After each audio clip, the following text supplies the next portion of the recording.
Welcome back, everybody, to Keeping It Real with the Deja Show.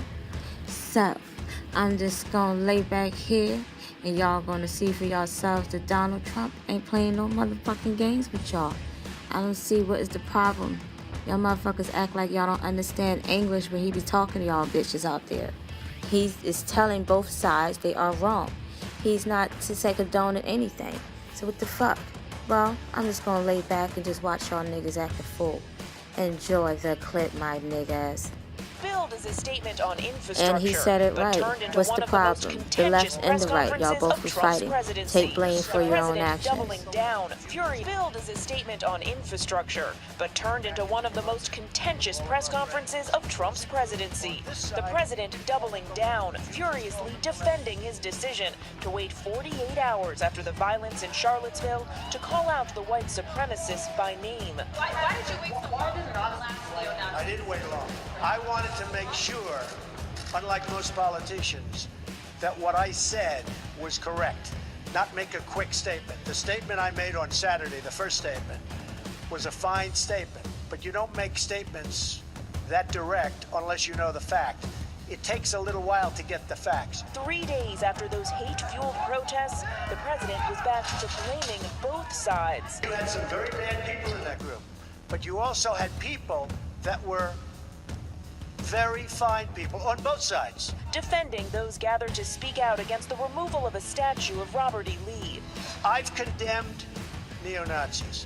I've condemned many different groups, but not all of those people were neo-Nazis, believe me. Not all of those people were white supremacists by any stretch. Those people were also there because they wanted to protest the taking down of a statue, Robert E. Lee. This week it's Robert E. Lee. I noticed that Stonewall Jackson's coming down.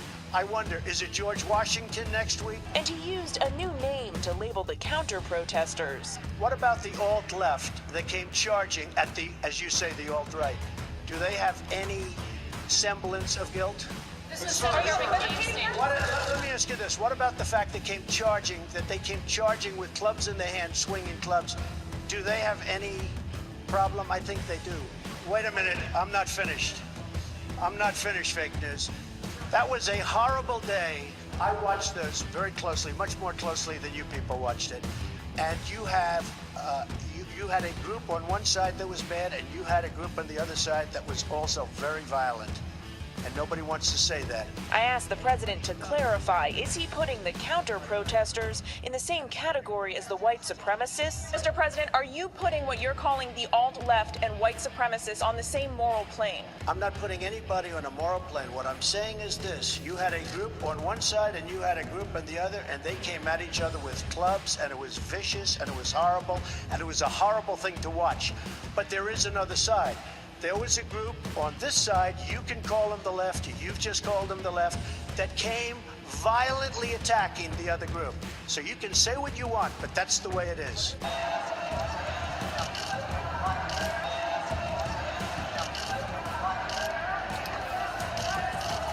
Tear gas this dude. No reason. Now we have a reason to burn it. And if we need it more, now. It's working. Let us march. Let us march. Let us march. Let us march. Let us march. Let us march. Let us march. Let us march.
Can you tell which side was which? Cause I fucking sure can't. Huh. Seemed like everybody was fighting, so take blame for your own fucking mistakes and stop blaming Donald Trump for everything, you fucking fools.